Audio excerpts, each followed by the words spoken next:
On n'avait pas survendu cette carte. On vous avait dit qu'il allait se passer beaucoup de choses parce que certes, il n'y avait pas de combat pour le titre, mais il y avait beaucoup de prospects à suivre, beaucoup de combats qui pouvaient amener à la ceinture ensuite. On a eu quelques surprises aussi, mine de rien. On va d'abord revenir sur ce main event et la victoire, j'ai envie de dire, construite de Petr Yan, parce que c'est vrai qu'il a été là chercher. Quel combat quand même entre les deux. Antoine et Taylor le disaient aux commentaires, peut-être le combat de la soirée, c'est même sûr, hein, Bafodé, Baba, le combat de la soirée là qu'on vient de voir.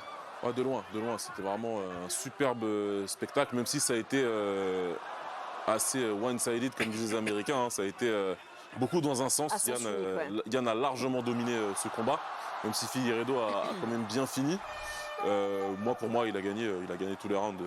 Il a fait vraiment une performance assez vintage. On a retrouvé le Yan qu'on pensait qu'il serait en tant que champion dominant. Moi, il m'a vraiment impressionné là. T'as été impressionné aussi, Bafodé? Ouais, pour moi, un masterclass de Yan. Un super combat entre deux anciens champions de leur catégorie. Donc un très bon combat et comme Baba a dit, hein, pour moi il prend tous les rounds. Mais combat magnifique, fight of the night pour moi. Bon, fight of the afternoon. Oui, c'est ça ce que j'allais dire. À chaque fois j'arrête pas de dire soirée, moi dans ma tête il est 23h. Tellement on a l'habitude de voir l'UFC combat le de soir. l'après-midi pour moi. Ouais, c'est quand même important. Parce que même mine de rien, on a cru pile à ce moment-là que peut-être Figueiredo avait le moyen de renverser les choses et d'avoir le combat à sa main. Et finalement, Yan a été vraiment en maîtrise. On l'a vu en gestion aussi dans ce moment compliqué. Hein. Ouais, ça va. Il a réussi à passer ce mauvais moment. Il y a eu un mauvais moment dans le 5e round. Clairement, Figueiredo, il a retrouvé un peu de confiance en lui. Mais voilà, Yan, avec tout son potentiel technique, athlétique, il a réussi à retourner certaines choses, à défendre correctement et se mettre hors de danger. Et garder son avance qu'il avait vraiment construit tout au fil du combat, encore une fois, avec une très belle prestation. Il l'a dit, maintenant il veut sa revanche face à Merab Dvalishvili pour aller chercher le titre de cette catégorie des moins de 61 kilos. Est-ce qu'il a le potentiel pour aller défier et pour renverser Merab, qui avait déjà renversé Sean O'Malley juste avant? Je crois qu'ils ont déjà combattu. Hein, ouais. Et 40 takedowns pour Merab sur le combat et Petr Yan qui se relève à chaque fois. Décision unanime Je crois, ouais. Que des takedowns et c'est difficile de stopper Merab. C'est dur hein, quand il décide d'amener, il t'emmène au sol, c'est très compliqué. Maintenant, Yan, il sait ce qu'il doit faire. Il sait que dans son combat, pour la revanche, il devra être parfait. Il devra capitaliser sur tous les moments qu'il aura debout, essayer de faire le plus de dégâts possible. C'est faisable, hein. On a vu Sean O'Malley qui a réussi à bien finir contre Merab le combat, alors qu'il s'est fait vraiment amener au sol pendant quasiment tout le combat, mais il a réussi à trouver des solutions en toute fin de combat. Yan peut le faire.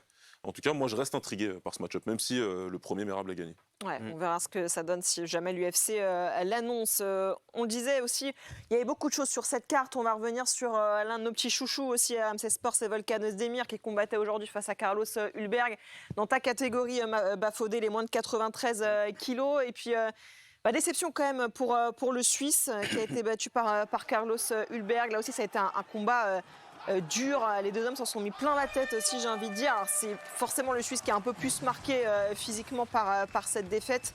Et Carlos Hulberg qui continue sa folle lancée de cette victoire de suite à l'UFC. Ouais, il capitalise. Il a bien géré l'agressivité de Volkan. Il a bien géré ses explosions. Il a su utiliser son jeu de jambes. Il est très mobile, hein, surtout pour cette catégorie. Il bouge comme s'il était une catégorie en dessous, voire deux. Et puis après, au fur et à mesure que le combat avance, il a réussi à travailler avec ses combinaisons, à gagner en précision.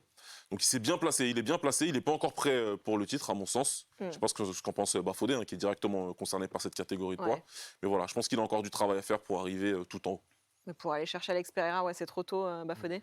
Ouais, je pense aussi. Je pense que il a fait un bon combat contre Volkan. Mais je dirais que c'est peut-être Volkan aussi qui n'a pas su concrétiser ses takedowns.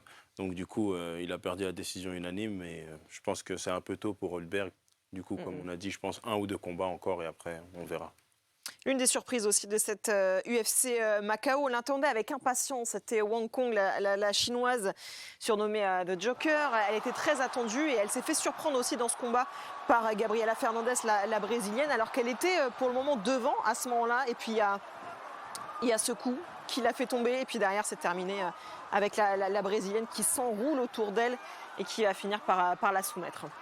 C'était un gros risque pour Wang Kong, en fait, qu'on n'avait pas forcément mesuré, le physique de de Fernandez, ses capacités au sol, qui sont forcément les bons antidotes face à une combattante qui est une spécialiste debout. On l'a vu peut-être un peu aussi trop belle, mais c'est vrai que ça peut aller très très vite dans ces catégories féminines dans lesquelles c'est pas les effectifs les plus fournis, surtout en dehors du top 15. Donc on voulait très très vite monter une histoire qui pouvait ressembler à celle d'Alex Pereira. Je pense qu'elle repartira quand même. On a vu que sur les premiers rounds, elle était quand même très très bien.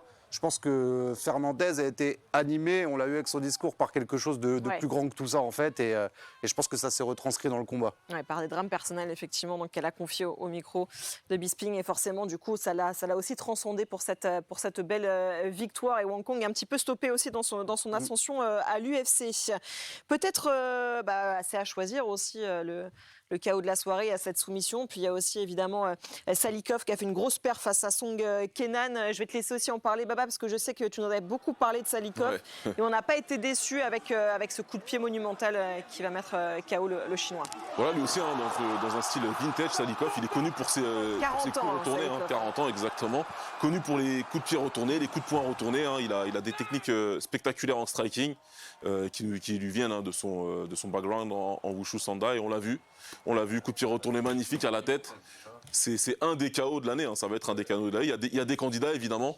On se rappelle de Sharad Butine et son très beau KO, mais c'est aussi un candidat, parce que c'est parfaitement exécuté, ce coup de pied retourné, c'est très bien exécuté. Et puis vraiment, il continue, il sait qu'il a encore quelques années devant lui pour donner des performances comme ça. Il peut exister dans la catégorie, donc il va en profiter. Perf de la soirée pour toi, Bafodé, ce KO-là Perf de la soirée, exactement, KO de la soirée. Et pour moi, il mérite le bonus. Ouais, clairement. Toi, tu lui signes le chèque tout de suite, là, je sens. Non, mais coup de pied retourné, en plus, ils ont dit c'est le seul fighter à avoir fait 2 finishes sur des coups de pied retournés. Donc non, mérité, 40 ans, rien à dire. C'est impressionnant. C'est parfait, c'est un jeu vidéo un peu quand c'est comme ça. Ouais. On aimerait tous en placer un comme ça un jour. On dit pas contre qui.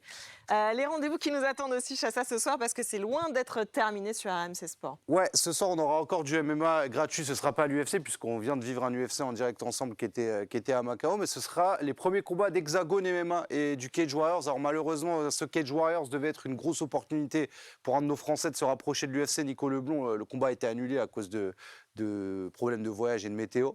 Mais on va voir les premiers combats d'Hexagone avec pas mal de talents amateurs à découvrir, un petit peu comme on avait découvert Bafodé à l'époque. Donc peut-être un prochain Bafodé qu'on pourra découvrir à 18h30 sur Twitch. On sera avec Kabir. Et côté Cage Warriors, on aura peut-être des pépites aussi de cette organisation britannique. Il y en avait une qui faisait ses débuts à l'UFC aujourd'hui, c'est Lonir Cavana sur la carte préliminaire. Il a gagné, donc on va aussi peut-être découvrir une autre pépite qui peut intégrer l'UFC au Cage Warriors. Et c'est gratuit, c'est 18h30, c'est ici. Donc vous avez bien fait de follow, les amis.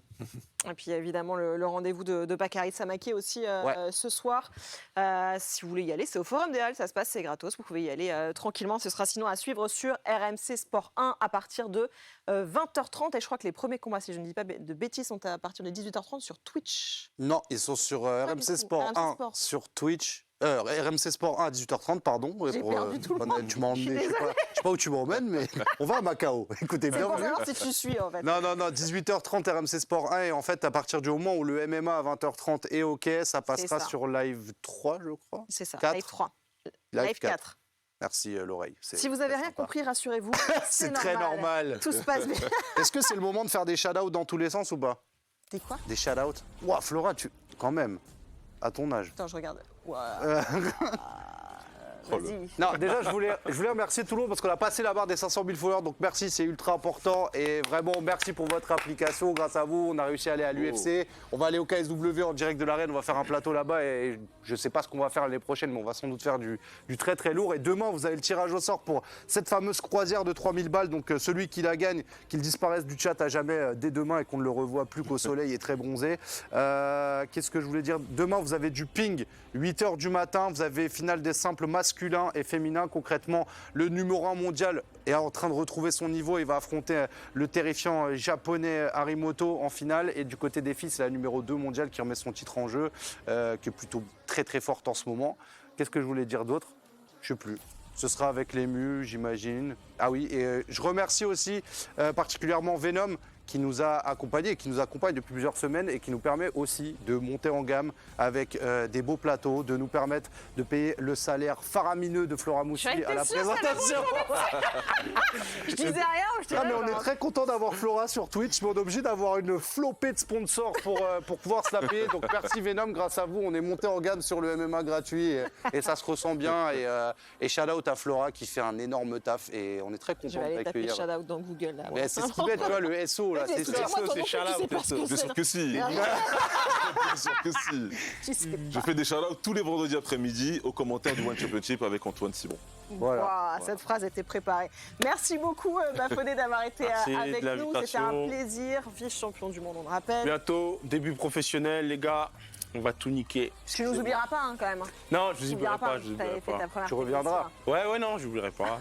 Non, bon. Bon, on te suivra en tout cas sur AMC Sport. Merci, Merci, Baba. On te merci. retrouve ce soir en commentaire. Avec plaisir, ouais, ce soir je serai au Cage Warriors, donc à partir de 21h30 pour la main card. Certes, il n'y a pas Nicolas Leblond, mais il y a une grosse carte quand même, donc il y aura de quoi faire, il y aura de quoi s'amuser. Et puis sinon, on se retrouve. Alex revient, parce qu'il faut revenir de vacances. Ouais. RMC Fighter Club lundi, et puis le One Championship tous les vendredis après-midi, 13h30. Merci beaucoup, Chassa. Bah, merci à toi Flora, en espérant qu'on aura de nouveaux plateaux et de nouvelles grandes soirées gratuites. Mais bon, on l'a déjà teasé, le KSW, on se donne Exactement. déjà rendez-vous Défense Arena, 20 décembre. 20 décembre, exactement. On sera au rendez-vous. Moi, j'ai remercié toutes les équipes de Nicolas Lepin aujourd'hui à la réalisation et puis toutes les équipes de Tristan Tessier qui nous ont aidé à préparer cette émission aujourd'hui qu'on vous a proposée gratuitement sur la chaîne Twitch d'RMC Sport. Restez bien branchés, soit sur Twitch, soit sur YouTube, soit sur RMC Sport 1. Il se passe toujours des choses. Les sports de combat n'arrêtent jamais. À très vite.